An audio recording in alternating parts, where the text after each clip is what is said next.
IAS Durga शक्ति नागपाल के निलंबन मामले में यूपी सरकार ने एक कमेटी का गठन किया है। ये कमेटी पूरे मामले की जांच करेगी। इस कमेटी में 4 सदस्य हैं, लेकिन हैरानी की बात अब यह है कि इन सदस्यों में एक विजेंद्र भाटी हैं, जो कि नरेंद्र भाटी के भाई हैं।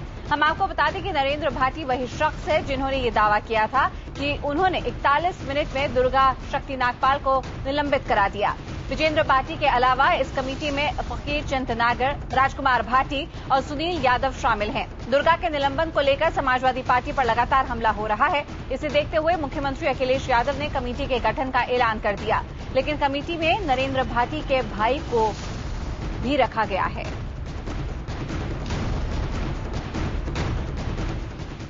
और 2 दिन पहले एसपी के नेता नरेंद्र भाटी ने एक सभा में दावा किया था कि उन्होंने दावा किया है कि दुर्गा का निलंबन 41 मिनट में वो करवाएंगे और उन्होंने ये करके दिखाया। एक बार फिर उस बयान को हम आपको सुनाते हैं। मैंने माननीय मुलायम सिंह जी से बात हुई है, 10:30 पे माननीय अखिलेश जी से बात हुई है और 11:11 पे एसडीएम का सस्पेंशन ऑर्डर कलेक्टर के यहां रिसीव हो गया। ये है लोकतंत्र की ताकत। मैं ये आप लोगों को बताने आएंगे कि जिस औरत ने इतनी बेहूदगी यहाँ की, वो उस डंडे को 40 मिनट में नहीं झेल पाई। 10:30 और 11:11 41 मिनट में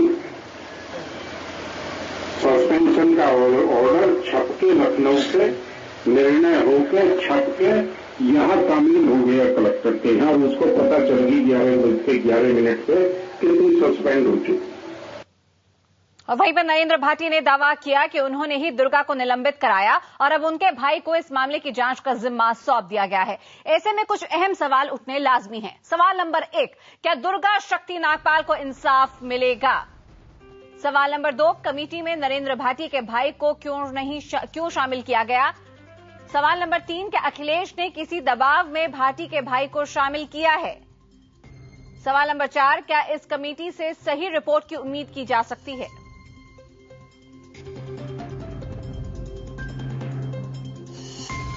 और आईएएस दुर्गा शक्ति नागपाल के निलंबन मामले में समाजवादी पार्टी के नेता नरेश अग्रवाल ने मीडिया को नसीहत दी है। उन्होंने कहा है कि मीडिया ही बेवजह विवाद पैदा कर रही है।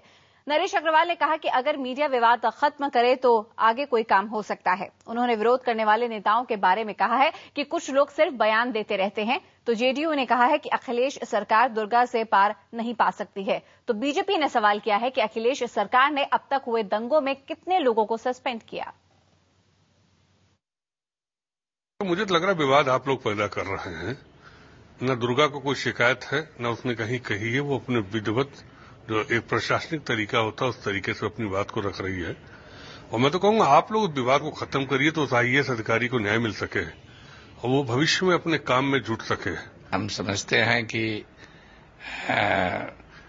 मुसलमानों के और मस्जिद के बहाने जो खनन माफिया है उसका संरक्षण नहीं होना चाहिए। इस साल जो अखिलेश यादव की 1 साल की सरकार है उसके अंदर 34 कम्युनल वायलेंसेस हुए हैं। छोटे बड़े 34 हुए हैं।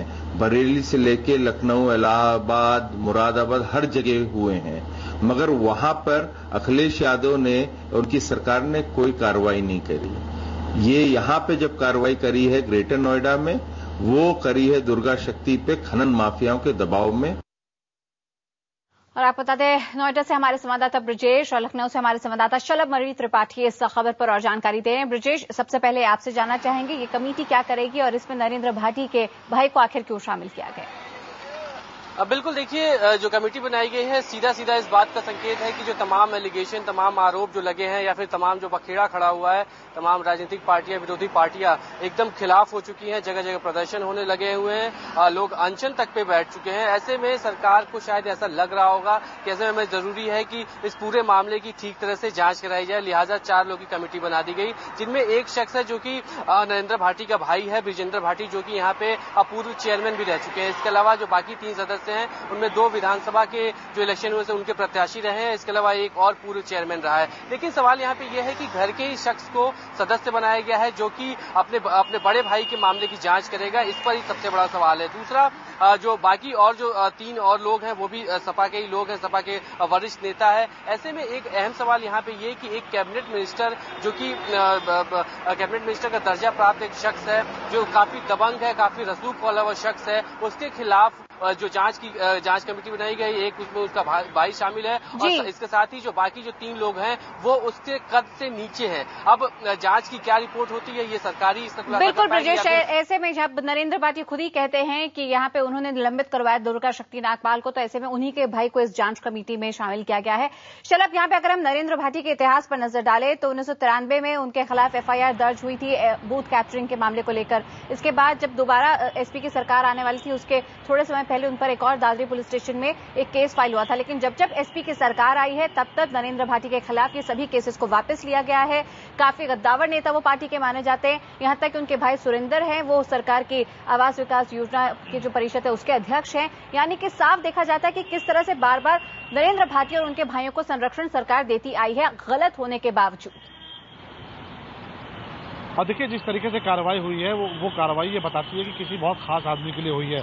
आमतौर पर कोई ट्रेनी IAS सस्पेंड नहीं होता। उत्तर प्रदेश के इतिहास की अगर बात करें तो जहां तक मेरी जानकारी है कि शायद जो दुर्गा नागपाल है वो पहली IAS अफसर है जो कि ट्रेनिंग के दौरान सस्पेंड की गई है। आप इसी बात से नरेंद्र भाटी के रसूख का अंदाजा लगा सकते हैं कि वो कितने रसूखदार हैं, समाजवादी पार्टी में कितनी उनकी पकड़ है और सरकार में कितनी मजबूत पकड़ वो रखते हैं। जिस तरीके से कार्रवाई हुई, जिस तरीके से दुर्गा नागपाल को सस्पेंड किया गया और पूरी सरकार अपने स्टैंड पर जिस तरीके से कायम है। कई बार हुआ है कि अखिलेश यादव की सरकार ने अपने फैसले वापस लिए, विधायकों को विधायक निधि से गाड़ी देने का मसला रहा हो या फिर मॉल जल्दी बंद करने का मसला रहा हो। इस पर जब विरोध हुआ और लोगों ने ये बताया कि सरकार से गलत फैसले हुए हैं तो अखिलेश यादव ने इन फैसलों को वापस लिया और ये कहा कि गलतियां हो जाती है, उनको सुधारने की जरूरत है। लेकिन दुर्गा नागपाल के मसले पर आप चाहे मीडिया की बात कर लीजिए, चाहे विरोधी दलों की बात कर लीजिए, चाहे जो लोग हैं आम लोग, वो भी ये मानते हैं कि कहीं न कहीं सरकार से जल्दबाजी हुई है और जो फैसला लिया गया वो सही नहीं था। अगर कोई कार्रवाई करनी भी थी तो बहुत ज्यादा ट्रांसफर किया जा सकता था। सस्पेंशन बहुत बड़ी कार्रवाई थी और एक ट्रेनी IAS अफसर के लिए तो बहुत ही बड़ी सजा थी। लेकिन उसके बावजूद सरकार जिस तरीके से स्टैंड लिए हुए कि वो सस्पेंशन वापस नहीं करेगी, इसी बात से आप भाटी के कद का अंदाजा लगा सकते हैं। बिल्कुल शलभ और ब्रजेश, आप दोनों का तमाम जानकारी के लिए बहुत बहुत